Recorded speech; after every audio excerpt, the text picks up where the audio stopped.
The floodwaters rise in Mogadishu, washing away homes and livelihoods. But beneath the surface, another crisis unfolds, a crisis that disproportionately affects women and girls. magacayga waxa la yiraahdaa Xaliim Muumin Guure waxaan deganahay barakaca kaamkan aan deganahay hadda barakaca cimilada roobka markuu daasiibo daadadka uu wato oo dabaylaha wato dib weyn oo si aniga ahaan aan maamaka ahaan dib weyn horta uu ii geystaa sida maxay ahayd cooshada aan deganahay maryaha iyo bacdi oo ka bido sida dirmaha hadda anaga aan ku jiifna camalo biyihii oo daadka uu naga qaado dib weyn oo adiga oo maxay ahayd oo said waxanuun badan oo maasha Allah kala kulanaa ilmihii hadaan dhahay ilmihii guriga hooyo aabba wahay ilmihayga agoomo waaye qof igama horboodo saasta ilmaha maalinkaas amal dibka markuu ayaanta roobka daa ilmihii aniga waa qadeynaa guriga dib iga soo gaaray aawadiisaan ilmihii aan wax u raadsan karin jid xirana dhacaayo rafaada dhacaayo dib weyn oo saameyn weyn aan kala kulanaa. These floods, while devastating for all, hit women and girls particularly hard.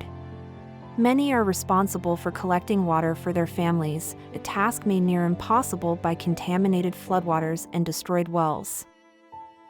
Living in cramped, makeshift shelters exposes them to a heightened risk of violence and exploitation. Disrupted sanitation facilities increase the chances of illness, especially for young girls who may lack privacy. runtii saameyn taban ayuu ku leeyahay dumarka naafada ah oo aad uga nugul bulshada inteeda kaleeto sababtoo ah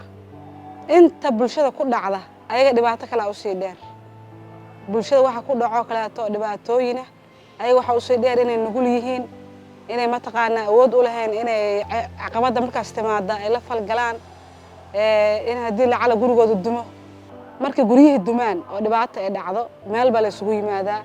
markay dhar la bisanayso kaleeto dhar gashanayso dadka meel ay isugu imaadaan qof walbaaba ma fiicna oo qof walba wuxuu leeyahay dhaqan gooniya waxa laga yaabaa in video laga duubo iyadoo qaawan dharka iska bedelayso videogaas meel walba la dhigo la dhaho hadhow waa isqaawisaa waa sidaan iyo sharafteedii meel looga dhaco ayada laftigeeda way dhacdaa waxyaabahaas ayaa ka dhalan kara daadadka inay gabdhaha naafada ah ama dumarka naafada ah ay ku yimaadaan.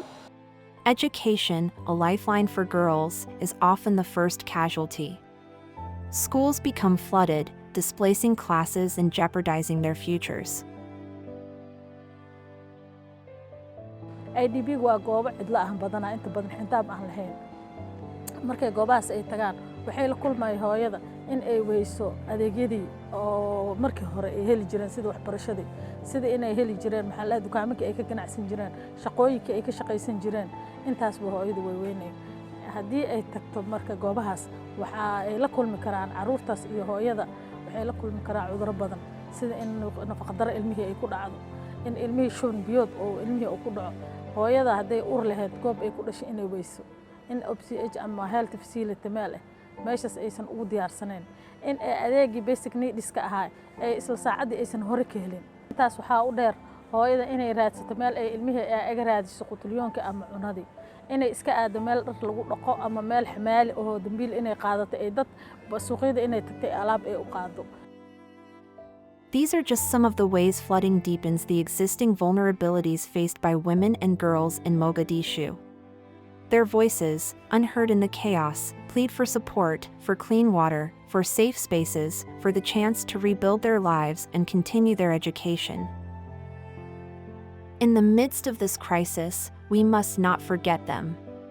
Their strength and resilience are the backbone of this community, and their needs must be addressed.